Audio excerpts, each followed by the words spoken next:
Assalamu alaikum, dear students. Hope you are fine and enjoying good health with the grace of Almighty Allah. It is week 12 and we are going to talk about challenges being faced by Pakistan, internal issues, and the external challenge. In short, you can say that the problems of Pakistan, which are destabilizing Pakistan internally and externally, this is our major issues.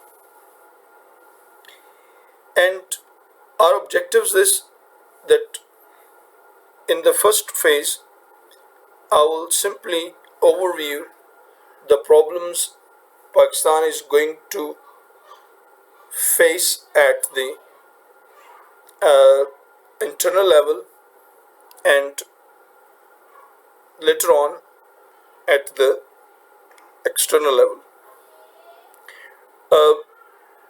The major motor behind all these discussion is to create critical thinking among the students, to explore further into the cause and reasons and effect and the future prospectus of the development at all fronts, internal and external. Well, the points that are poverty and inequality, religious and ethnic issues, cultural communal divisions, youth alienation, justice, militancy, political participation and feudalism, governance, military, geopolitics, provincial issues like Balochistan, Sindh, KPK, Fata, Gilgit-Baltistan, and lack of education.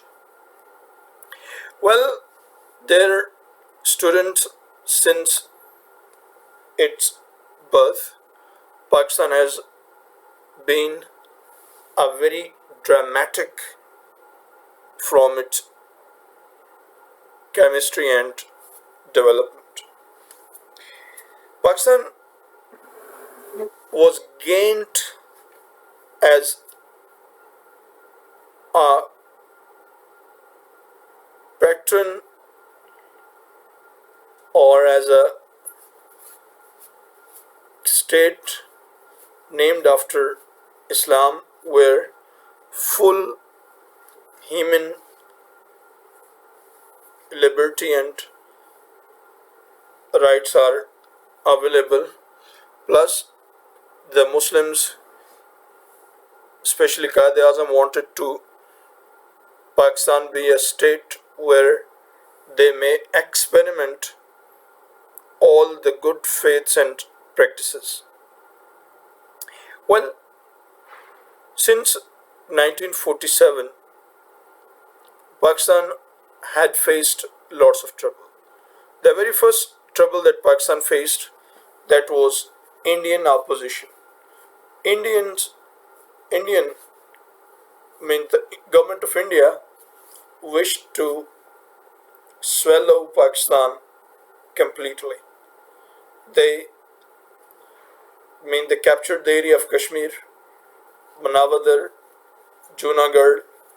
They attacked Riyasat Hyderabad Deccan in 1948, and they also annexed so many Muslim states into their territories, and they finished the Muslim identity, culture, and the dominance.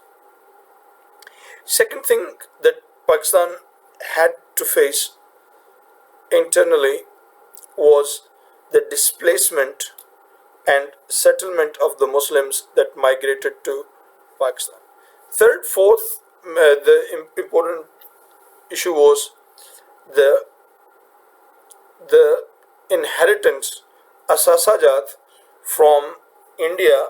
They were not given fully to Pakistan. All the equipment, factories, armored uh, forces, and installation, they were left with India, whereas Pakistan was had quite a little ones. Furthermore, educated people who could run the business of the new state, and the constitutional lack of constitutional and amendment, plus the uh, civil disobedience and the armed or martial law, they went on posing more threats to Pakistan's internal stability, and the political chaos continued until Pakistan was partitioned. Pakistan lost its right wing, eastern Pakistan and the Bangladesh came into being. Same thing continued when it was 1984 and India posed the threat because India had become an atomic power at the time. In 1974, India first time made the experiments, atomic experiments, and started threatening Pakistan. But in 1984, India was about to attack Pakistan, but it was saved in the time of Zia. But in 1980s, another trouble was Russian involvement in Afghanistan, and Pakistan involved as the frontline state, and Mujahideen, another movement, started here, and Russian miracle went over. Pakistan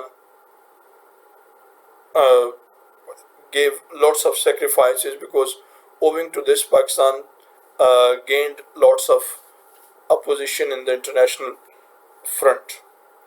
Whereas the next decade, right from 1990 till 1998, was a era of steady progress in political fronts. Pakistan's economy grew, new industries emerged, and the political stability was much better. However, the political rivalries between the two major parties, PPP and Muslim League Noon, continued. But in 1998, the Kargil War came to be a serious blow in the regional conflicts, and it was and the war was imminent, and the world was shocked to see that if there happened a war, it will be a kind of nuclear war. Anyway, with international involvement, this war came to halt, but internally Pakistan was met with another revolution. General Pervez Musharraf in 1999 toppled the government of Nawaz Sharif and became the chief executive. Right in 2011, clear? So 2001, this called 9/11. Twin towers were demolished, and America made a serious excuse and attacked Afghanistan, and Pakistan became ally. And after this, a huge bloodshed started in Pakistan, and the new waves of terrorism surged into Pakistan, and took Pakistan into many other issues. Well, in last 20 years, Pakistan has many uh, losses in form of foreign relations, that Iran became a bit hostile to Pakistan, and Afghanistan, under the Indian involvement and the international establishment, had already gone into the opposite club, and Pakistan faced serious threats on its western borders with Afghanistan and Iran. Second internal issue that destabilized Pakistan at large scale was the ethnic uh, terrorism, ethnic uh, warfare between Shia and Sunni, and many other issues. They kept Pakistan internally weak, and the hybrid war of media also started in Pakistan. And right in 2011 and 12, Western countries and agencies started showing maps in which Pakistan was totally destroyed and its areas were allocated to the other regions. Fine. So here on, whereas the economy staggered down and Pakistan witnessed a steep down in economics, these were some of the, this is a brief about internal and the external issues that kept destabilizing Pakistan. Well, at now, right in 2020, what are the major external issues that are mean horrifying Pakistan and they need to be covered? The very first threat that Pakistan is facing is the possible warfare with the international powers, especially India, on the issue of Kashmir, and on certain in provocations of Israel and America, is in the open warfare with Pakistan. Secondly, international powers want to drag Pakistan away from China because Pakistan is letting China full opportunity to uh, expand her influence and business and political influence on the other countries. So they don't want that China be so exposed, and they want to reduce Pakistan. Thereby, they are threatening Pakistan in many ways. Sixth, Pakistan is the supporter and protector in peace in Afghanistan.